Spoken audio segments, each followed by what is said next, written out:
Now, let's quickly have a look at our next question. Now, our next question is a figure, and it's a case study. Okay, if you look at it, it mentions a tropical cyclone that recently affected southern Africa. Now, yes, I can remember this tropical cyclone. First of all, why is it called a tropical cyclone? Because it's found in the Mozambican Channel. What do we call it around the world? A hurricane, a typhoon, okay. Willy Willies in Australia. Okay, different names depending where you are over the world. Now, let's just pay attention quickly here. Before I'm answering questions and even looking at the questions. First of all, I can see Madagascar. It's a small island. It's not a small island, but it's an island east of southern Africa. There's Mozambique. So I just quickly want to, here's the international boundaries of South Africa. Okay. As you can see, it shows wind speeds up to 120 kilometers.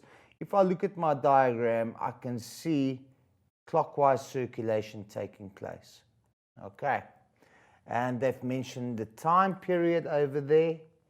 So let's just quickly, what's the information they're giving us? Tropical cyclone Idai. Okay, I'm just going to underline things that's important to me, and I will explain to you. Has quickly strengthened into an intense tropical cyclone. Now, this is quite important as well.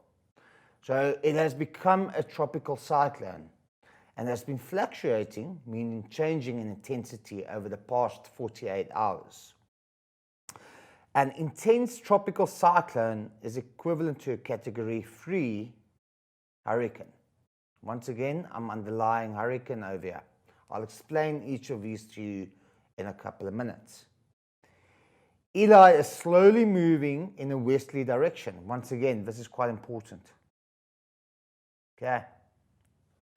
Towards Mozambique with wind speeds exceeding 170 kilometers per hour closer to the eye.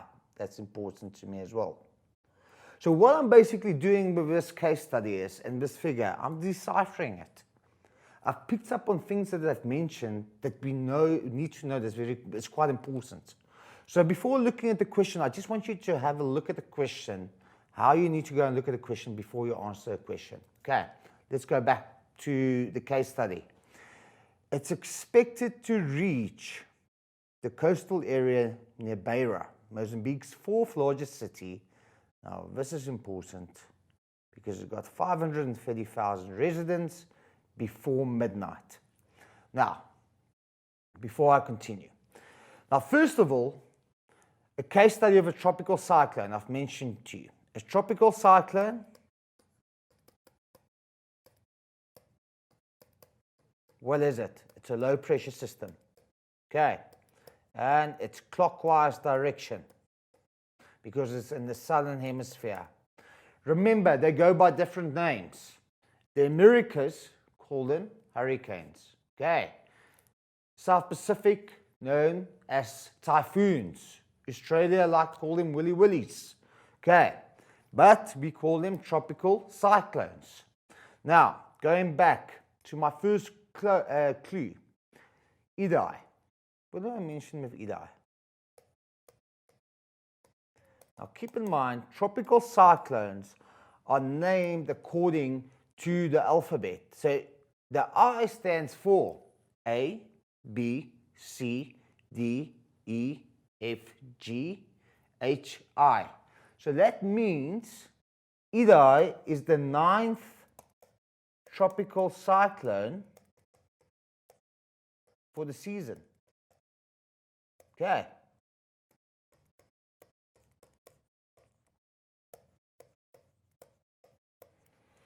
Now,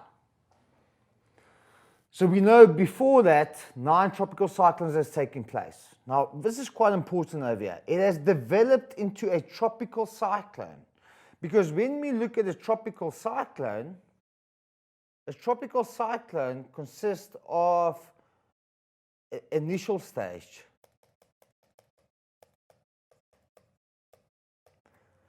Immature stage. Mature and dissipating stage.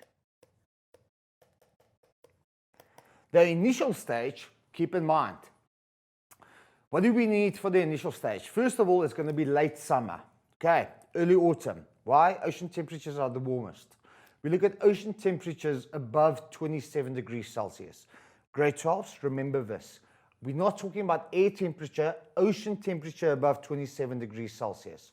High humidity, okay, high temperatures, friction-free surface. It needs to be beautiful conditions, consistent conditions for a couple of days, right? Then the immature stage, we got this clockwise circulation, we got strong updrafts, we got convection taking place. So we refer to the immature stage as a tropical storm. So wind speeds is still below 100 kilometers per hour. The mature stage, what do? We give it a name, and we've given it a name, Idai. So now we know, listen, this storm is a bloody big storm, right? Something we don't need to mess with, right?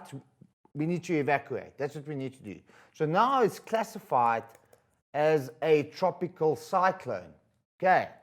Dissipating stage, when the cyclone eventually die, right? How does it dissipate? Usually when it makes landfall. Because why? When it makes landfall, it loses energy. You need to keep in mind, I've mentioned to you in the initial stage, the warm ocean temperature above 27 degrees Celsius is its fuel, okay? It's like its fuel, it's like petrol for a car. A car can't move without petrol, okay? So warm ocean water is high humidity as its fuel. Now it basically makes landfall, it loses that energy. And obviously on land, we experience a hell of a lot of friction. And as the tropical cyclone continues to move, it moves in the tropical easterlies, and as soon as it moves in the westerlies, it dissipates. Okay, I'll quickly show this to you. Now, very importantly, if this is the equator, okay,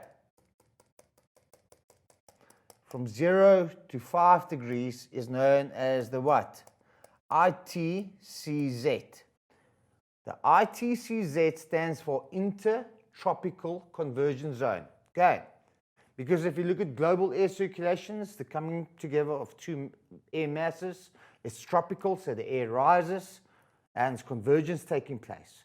Now, very importantly, this is where the 30-degree latitude is. This is where South Africa is situated, roughly.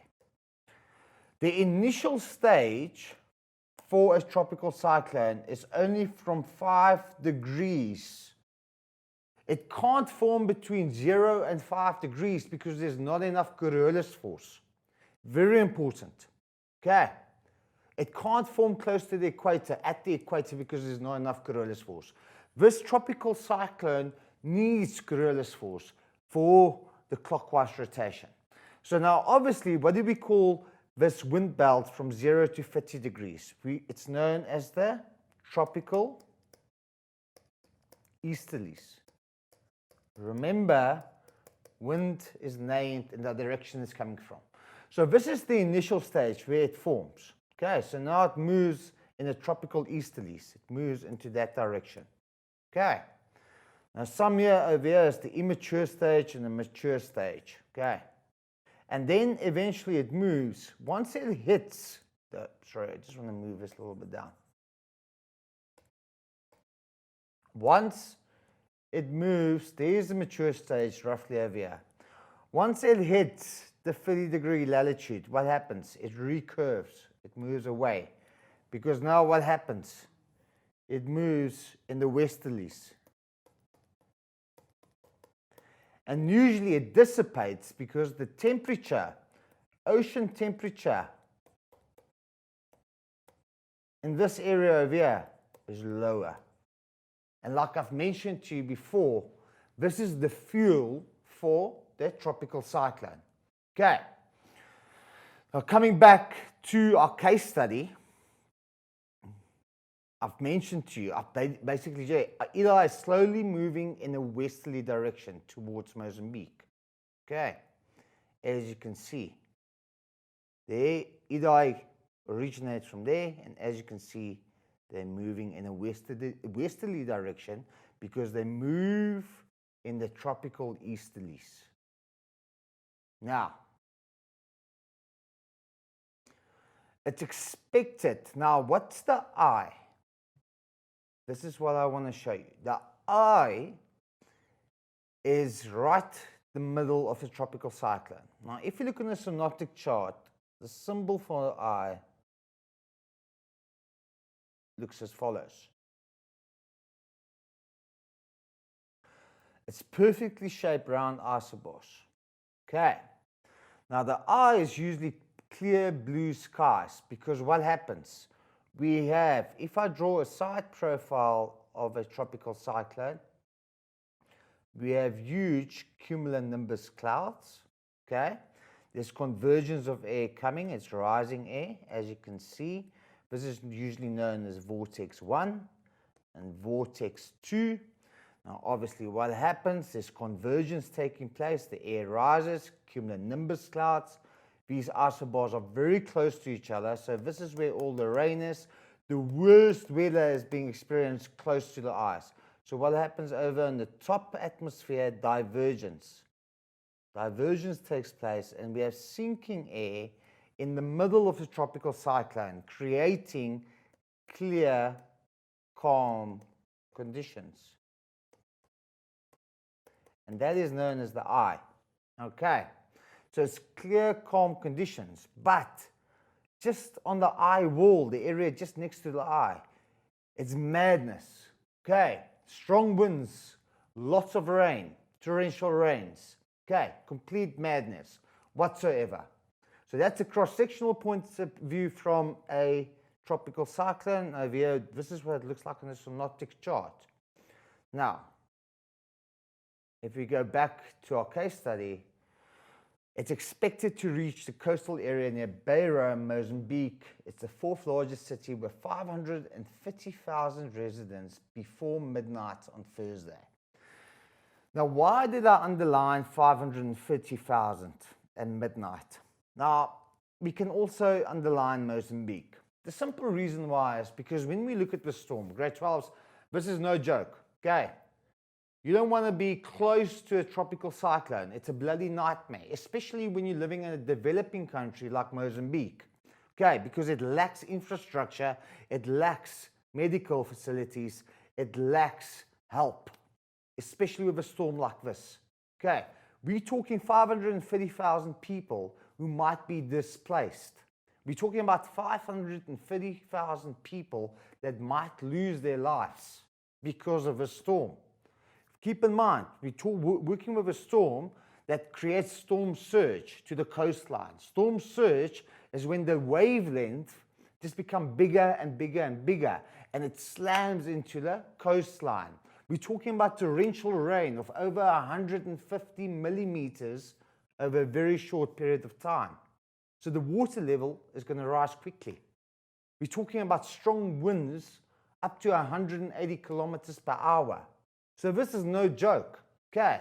So 530,000 people's life might be endangered. And once again, when we're dealing with storms like this, we're dealing with economical, social, environmental consequences. Okay, always keep those three consequences in mind.